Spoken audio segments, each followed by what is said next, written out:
Right, so I'm afraid I don't have any nice musical intros. I've gone for a film title, trying to make it slightly less negative. So I'm talking about my experiences with trying to use QGIS Server and, well, yeah, what was good about it, what wasn't so good, what was a little bit ugly. So first I'll start telling you what we do. So I work for Edina, which is part of the University of Edinburgh, and we run a service called Digimap, which is an online mapping portal which provides universities and further education institutes with data from the Ordnance Survey, British Geological Society. We do historic mapping from Landmark, CEH land use data. We've just launched aerial data from Get Mapping, and we do marine from CZone. We currently have 22,000 active users. We did have 60,000 until we reset all the accounts, so we're just waiting for everyone to reactivate. In a year, we'll produce 25 million screen maps, so that's the actual map, not just the tiled images. And we get 500,000 print requests a year as well. So yeah, sorry, we provide like online mapping, printing, and they can download the data. So this is a quick overview of our architecture. So most of our stuff is actually open source already. So we use PostGIS to store our vector data, MapServer to read our raster files. We use TileCache to cache it all so that it comes to the user quicker, and OpenLayers to display it, or, well, we build something on top of that. So that provides on-screen maps, and we do print maps from a proprietary software called GeognoSIS by CadCorp. And they also do the vector mapping for the on-screen maps as well. So I wanted to look at whether we could start to use QGIS Server instead of CadCorp, whether it has a potential to replace the current proprietary software that we use. In order to be a viable option, we need to make sure that it provides the excellent quality cartography that we currently provide our users. We're a bit perfectionist in our place. It needs to be able to provide PDFs to allow printing. It needs to be performant. I don't know if that is a word, but I thought I'd use it anyway. Scalable, so that we can use it across many different servers, and reliable. And what we also do is we allow the users to customize their maps within the online portal. So we need to be able to do, QGIS Server needs to be able to allow that, and preferably quite easy for us to set up and use. So, I don't know how many of you have come across QGIS Server or tried to use it, but it's an open source web mapping server, web feature server, web catalog server. It runs through fast CGI or CGI written in C++. And the good thing is it uses QGIS Desktop as its back end. So you design something in QGIS Desktop, you put it up onto the server, and in theory, it should all just work nicely. And it has a few extra parameters in your WMS call, so you can add in DPI, opacities for each layer, filter the layers, and you can also highlight things using a selection tool. So I'm not a proper techie person, but I set it up on a CentOS 7 virtual machine using Apache server and fast CGI setup. I had to use the version 2.10 because that's the only kind of repository I could find for CentOS 7. So that restricted me to some of the functionality of just QGIS Desktop 2.10. I think some of the newer versions have got a few bits and bobs that would be quite useful, but unfortunately we can't use that at the moment. I created a project file in my QGIS Desktop, and I uploaded the file to the server, and you've got to make sure you upload any other kind of SVG files that you might be using for symbology. And then you just make a WMS request to your server, and you get an image. In case anybody doesn't really know anything about WMS and wondering what I'm on about, it's a URL that you tell which server to call, then what layers you want to call, and then you can add another a lot of different parameters. So in here, the request is a get map, but you can also say get print or get capabilities. The format of the image that you want back, the spatial reference, the extent that you're calling, we'll do it, it's gone off, and the size of the image. So that's the standard kind of tile sizes that most tiling things call is 256 by 256 pixels. Obviously, you can call bigger, it'll just take longer to come back.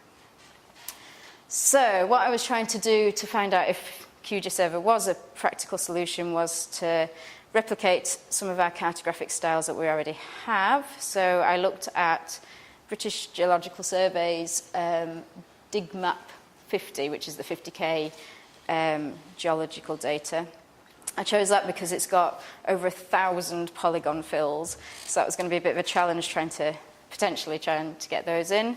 And it also has some very complex line symbology, which I wanted to see if we could replicate. I also did Ordnance Survey's OpenMap Local, which I tried to do in our grayscale styling from Digimap. That's because it's got a wee bit of complex cartography with road lines. We tried to make sure all our road casings all layer up nicely. But it was also going to be a fairly quick and easy one to do. It wasn't too complicated. I also wanted to see if we could replicate how we provide our A4 printing to our users, see if there were any options for map customization, and test the performance. So I'm just going to go through each of these different things in turn. So first, for the cartography, this is what the geology maps look like currently through our proprietary GeognoSIS. And then this is what I managed to get working with QGIS Server. So it pretty much looks the same. I'll just go back. Some of the lines are a bit different, but that's kind of how I've got the scaling set up. The scaling can be a bit difficult for QGIS Server, but it can be for GeognoSIS as well. But you know, all the colours are the same. It turns out that I could import a styled layer description file I've got some stuff stored on the database. So I've written a function which gets all the polygon fill colours from the database into a styled layer description into QGIS. So it's actually quite easy to work with 1,000 different colours that I had to sort out. To do the line symbology was really fairly simple. All the complex symbols were easily created in Inkscape and saved as SVGs and then added into the lines. As I said, getting the actual repeats and the scaling right is a little bit trickier, but I did my best. And then this is what is it show? It's a bit pale perhaps, but this is OpenMap Local through GeognoSIS. And again, this is what it looks like with QGIS Server. So pretty much the same. I'm not sure you can see the polygon fills very well at all. Sorry, it's a bit pale, unfortunately. But notice that on GeognoSIS, the label is cut off here.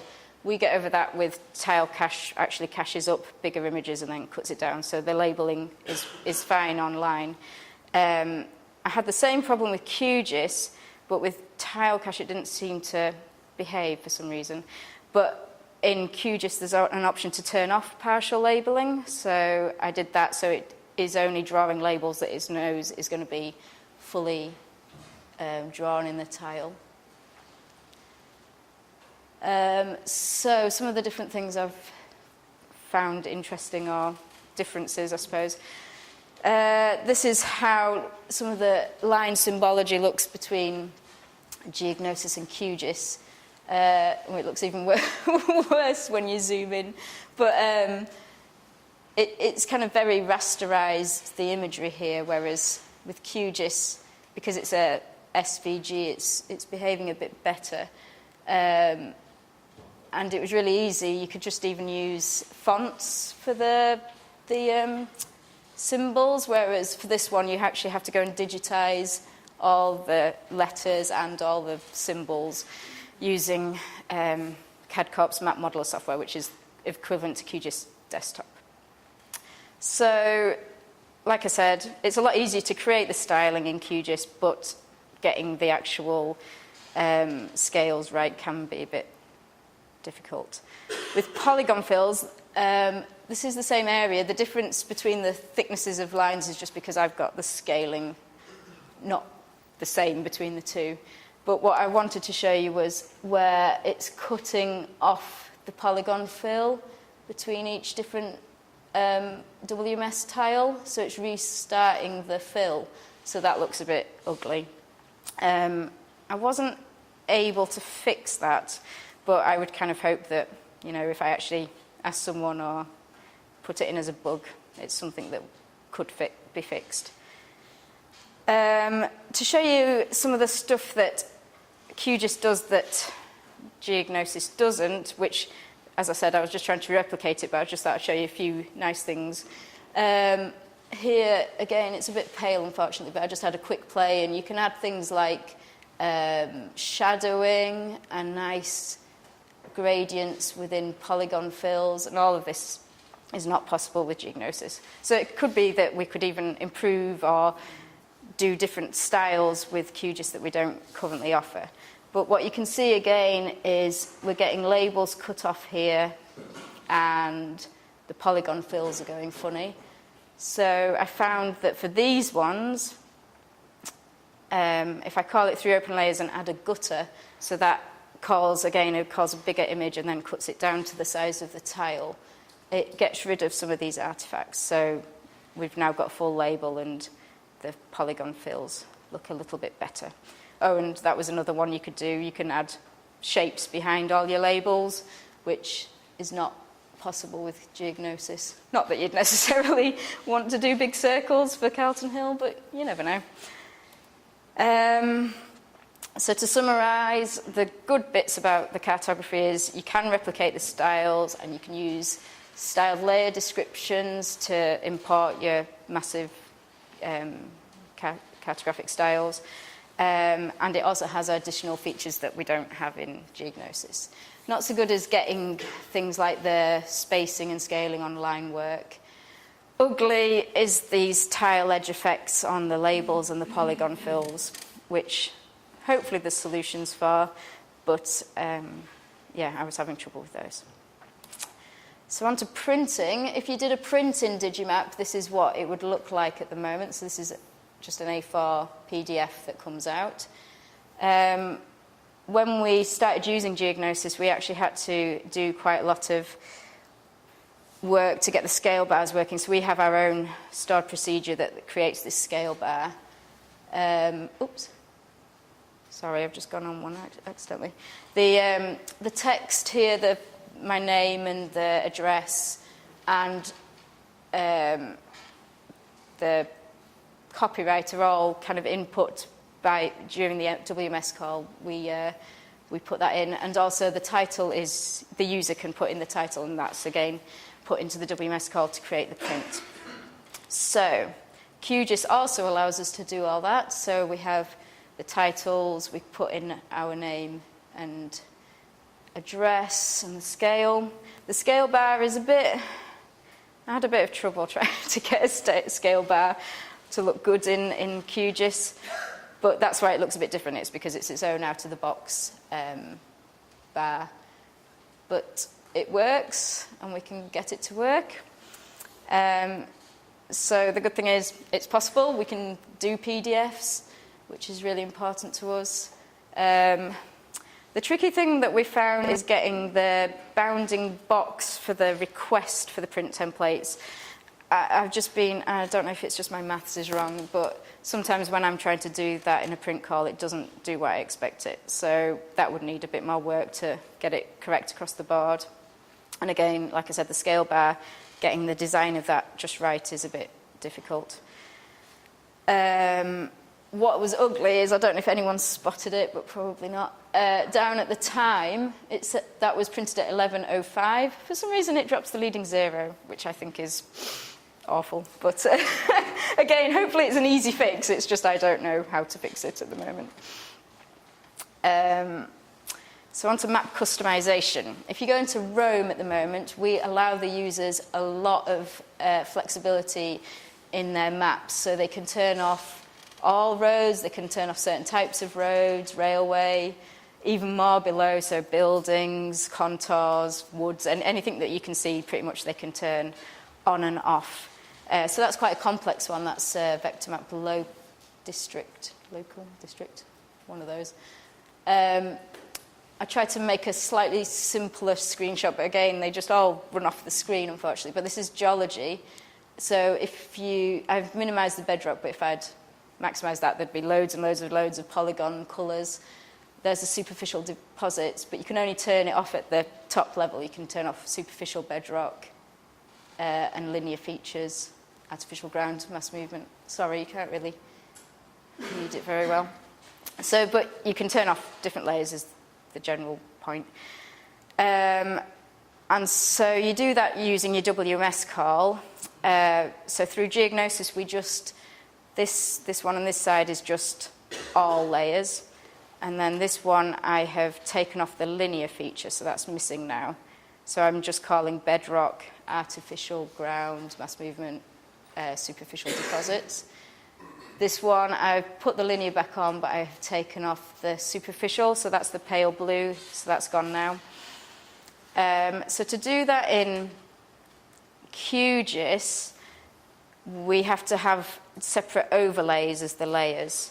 So replicating what I did just before, I've taken off the layer that's linear here, and here I've taken off the superficial. So how that looks in the actual software is for QGIS, so Map Modeler, sorry, not QGIS, for CadCorp's Map Modeler, it's just one overlay, so it's one database call to a table, and all the controls of the layers is through something called a feature table. And so they all have parents which turn off the groups that I was showing you just before. So that's the G50s. And in QGIS, to do all the different layering, you have to have a separate overlay for each layer. I recently found out about filtering as well, which might be a useful way of doing it within QGIS, where you can filter different layers based on a query. But I'm not sure how well that will perform, and I haven't had a chance to test that yet, unfortunately. So in summary, again, map customization is possible, but it probably will be quite complex to implement in QGIS because of how it works. And to retain how we level things, so sometimes we want polygons on top of lines and vice versa, you have to make sure you get the order of your layers in the call correctly, whereas for GeognoSIS, you just call the layers and it sorts the leveling out. Oh, and I knew I'd forget to mention this, but in QGIS you can't actually even call mixed geometry tables, which is what we currently do in GeognoSIS. It's not a big issue, but it would be helpful if we could do that. So on to performance. I decided to have a quick play, and so what we did was we used something called JMeter, and it sets up a number of threads. So each thread represents, say, a user, and a WMS call, and you can replicate that. So we replicated it 10 times. So we've got 80 requests. And for QGIS, you can see that the beginning of each thread, it's really slow. It's like 25 to 30 seconds long for each call. But that's the beginning of each thread. So it's like it has to get started and warm up somehow, and then it suddenly becomes responsive once it's actually started making requests, whereas GeognoSIS is consistently good, below 5 seconds per request. Warning, this next map is a bit messy, I'm really sorry, but this one is showing requests to open map local, but I decided to add MapServer into the mix here as well. For some reason, all over the place for all of them. I think it's because OML is a bit more complicated, complex geometries. And I had to do this horrible thing at the top to show you that there's 3 really bad outliers from QGIS, which I really don't know why it took so long, but it's not very good. So in summary for the performance, It's reliable, doesn't crash, hasn't crashed, but it doesn't have the performance of GeognoSIS or MapServer. And I suppose to be contrived, the ugly is having the startup lag where it's slow, and then suddenly it actually works properly. So what do we want to do next? We want to look at implementing some other data sets, especially more complicated ones like our marine data set, which has loads of different features and layers.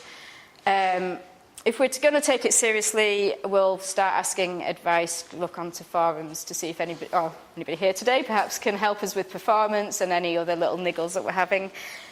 And there was recently a forum thread talking about removing QGIS Server out of the base code for QGIS 3, but that actually came back with a lot of positive responses where people want to continue with QGIS Server and they want to support it and help develop it.